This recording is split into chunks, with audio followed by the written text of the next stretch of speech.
On 14th of June, the European Parliament approved the Artificial Intelligence Act.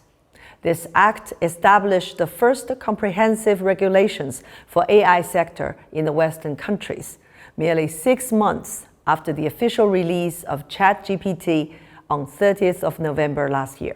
Every facet of ChatGPT seems to exceed the ordinary. It's the fastest growing consumer application in human history, registering over 100 million monthly active users in only 2 months. However, it has also ignited huge apprehension. The debate over whether AI will be our savior or terminator has been front and center in the past 6 months. So, how should we approach artificial intelligence? How can we harness this groundbreaking technology without allowing it to run rampant? And if you can truly implant AI as an integral part of human existence, are you willing to? If there is such a brain-computer interface, a chip that can be implanted safely into our brain, are you willing or not willing? 我不愿意，比如有更多的功能，我可能会考虑。比如说我20年之后很不幸，得了这个老年痴呆症，能帮助我让我变得更清楚，我觉得这个我会考虑。If we don't understand the brain and the mind, when we start to try these manipulations, the result might be that instead of upgrading humans, we will actually downgrade them. What worries me is things like the ability, for the first time in history, to monitor all the people all the time and build the most extreme totalitarian systems that we have ever seen. You change one thing, it has so many unforeseen consequences. History shows us that leaps in technology have had profound impacts on our history and civilization. For instance, the spread of Martin Luther's 95 Theses would not have been possible without the advancement of printing technology in Europe. But technology can be a double-edged sword. Yuval Noah Harari, author of *Sapiens: A Brief History of Humankind*, shared with me how the birth of printing technology brought unexpected consequences. By peering into the past, we might learn how to navigate the waves of artificial intelligence today. Many people think that the printing press enabled the spread of scientific ideas. But most books in early modern Europe were not scientific books. There were 100 books about how to hunt witches, or about all kinds of conspiracies by Jews or Satanists or whatever.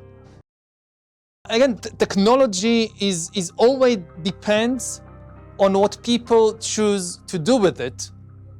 We can never expect that just by creating a more powerful technology, it will inevitably lead to a better world. Professor Hennessy, is there a possibility that they come back to control our free will in return? I think despite all the progress we've had with machine learning and deep learning techniques, they're still fairly narrow in their range of applicability. So we still have a big gap. I think we're a long ways from a computer producing the next Einstein or Turing or Picasso, for example. I don't think we'll see a singularity point in the next 10 or 20 years. But I think within a century or two, Earth will likely be dominated by entities which are far more different from us. We're on the verge of creating the first inorganic entities in the history of life. 人类有没有可能把我们自己的道德和伦理的选择，先不说它经常是自我矛盾和非常复杂的，我们有没有可能把它灌输给一个算法和机器呢？我在成立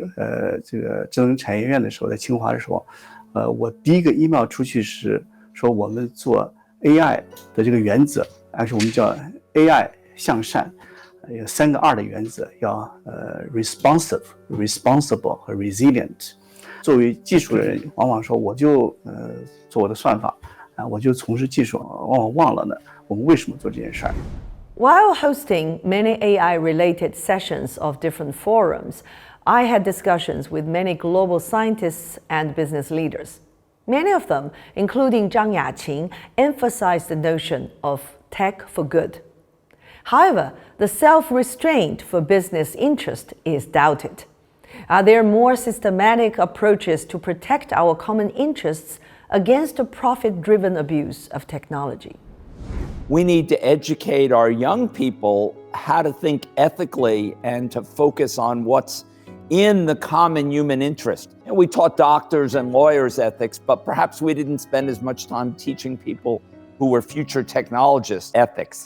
Do you believe the possibility and the potential that human beings across borders can actually work together to tackle some of the common issues and form common values or code of behavior?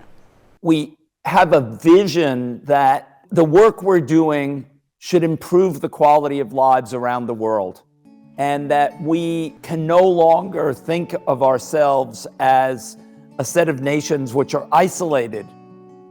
No man is an island, so to quote, right? And I think that's true about nations now. Now we have to say, here's new technology. If we deploy this technology, will it be for the long-term benefit of humanity? Or how do we change it so that we can guarantee that that's the direction that we're working towards?